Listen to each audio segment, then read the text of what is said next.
In the ancient world, truth was not tested. It was inherited, obeyed, and sanctified. Questions were treated as rebellion, and logic was a threat. Aristotle was born into a time when myth was trusted more than evidence, and ancestral voices were holier than common sense.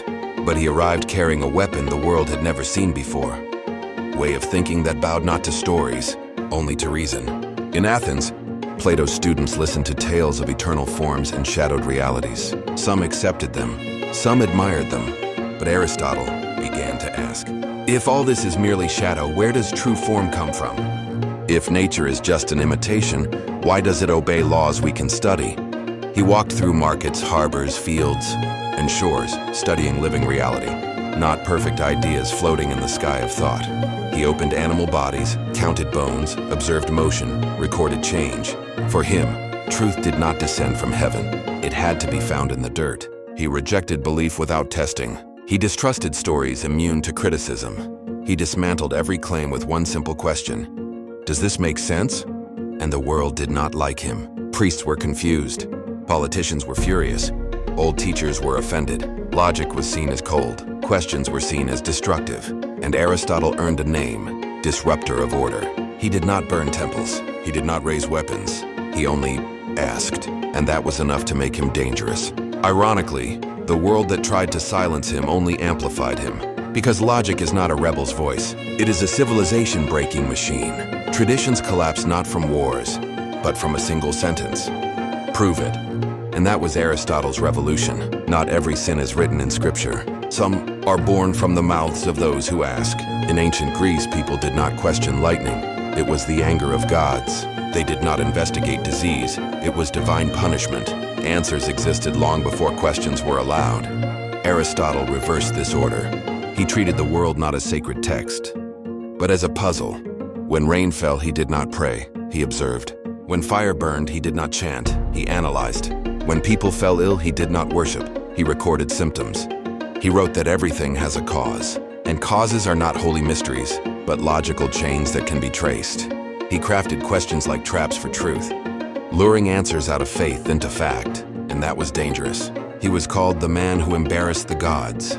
He was watched, mocked, socially exiled, because in a world where belief is a pillar of power, logic is a time bomb. Every question struck authority. Every analysis toppled myth, yet quietly, his students multiplied. Some were tired of being deceived by stories. Some were sick of fear. Some wanted to understand, not just believe. And from there, reason spread. Logic became the most dangerous disease superstition had ever faced. He did not deny the gods. He simply stopped being afraid. Aristotle never stood in a temple and shouted, "God does not exist." He did something more dangerous. He fell silent in prayer and began to think. He said, "If the gods created nature, then nature must be intelligible." He rejected miracles as universal answers. He demanded structure. He searched for systems. God was no excuse. God became a hypothesis. He studied the motion of stars, the turning of seasons, the process of life. And he found nature does not move by rage, but by law. Priests felt control slipping. Kings feared legitimacy fading, because power stood upon myth, and Aristotle was pulling the rug out. But strangely, this elevated the divine. For true God was not a machine of anger, but the architect of cosmic order. Aristotle did not drag God down to earth.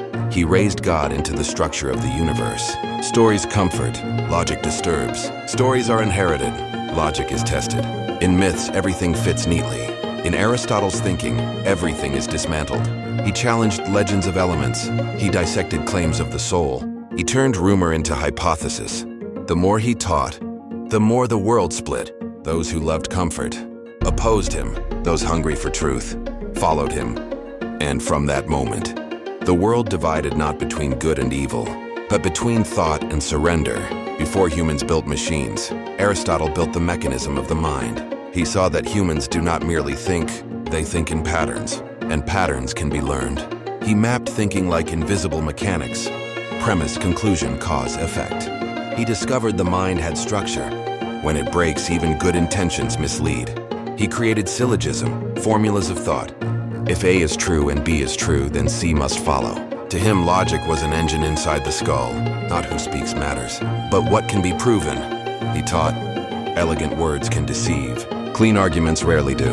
and the world was threatened. Rhetoric lost its fangs. Lies lost their stage. Leaders trembled. Storytellers raged. Explanatory magicians lost their spells. People began to say, "Prove it or be silent." At the time, it seemed small, but thousands of years later, the entire modern world runs on this engine. Law, science, technology, all execute Aristotle's code. He did not rule the world. He built its operating system. Plato taught Aristotle how to think. Aristotle taught the world to rethink. He honored Plato, but he did not worship him. In every lesson, he marked the divide. Plato loved ideas. Aristotle loved facts. He rejected shadow worlds.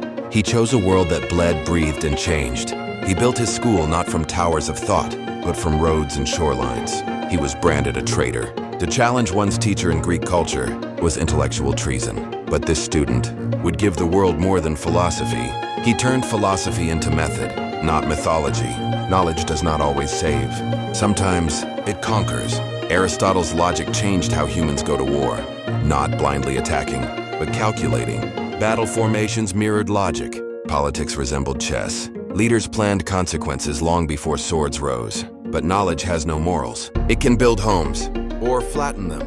Aristotle gave the tool. The world chose how to use it. If the world is confusing, it is not yet classified. Aristotle gave it drawers. He grouped living things, separated causes, disassembled concepts. The world began losing its mystery, and in doing so, found its wonder. We are not small in the universe. We map it. Myth survives by being unchallenged. But once logic arrives, myth collapses quietly. Some grow angry, some grow afraid. But the world does not return.